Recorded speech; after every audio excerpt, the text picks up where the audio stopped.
Agenda. மீனவர்களே, அடுத்து நம்மளுடைய ஆட்சி தான். கவலைப்படாதீங்க, தைரியமா இருங்க. உங்களுக்கான பாதுகாப்பு பக்காவா இருக்கும். இப்படி இருக்கும்போது அடுத்ததும் நாங்க தான் அப்படின்னு சிஎம் சார் சொல்லுவாங்க. அதெல்லாம் நடக்கவே நடக்காது. 2வது முறை வந்ததெல்லாம் சரித்திரமே கிடையாது. இந்த சைனால கிரேட் வால் ஆஃப் சைனா கேள்விப்பட்டிருப்பீங்க. அதோடைய நீளத்தை விட பெரிய டாஸ்க் இது. ஆனானப்பட்ட அவங்க அப்பாவாலே முடியல.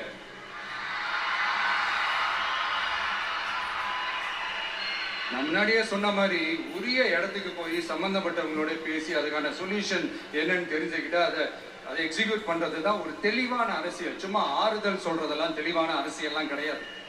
அதெல்லாம் ஒரு அம்பக் அரசியல். அரசியலுக்கு வந்துட்டா கலெக்ஷன் பார்க்கலாம் அப்படின்றதெல்லாம் அரசியல் கிடையாது.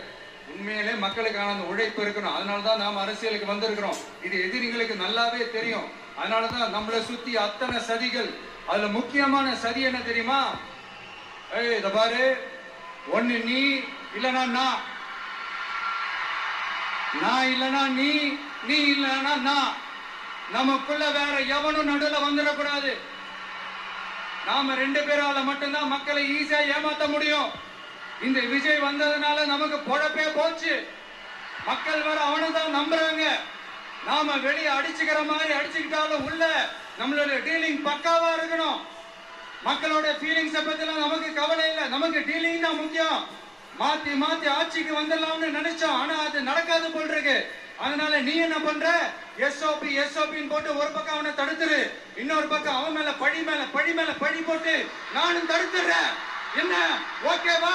டீலிங் ஓகேவா? ஓவர்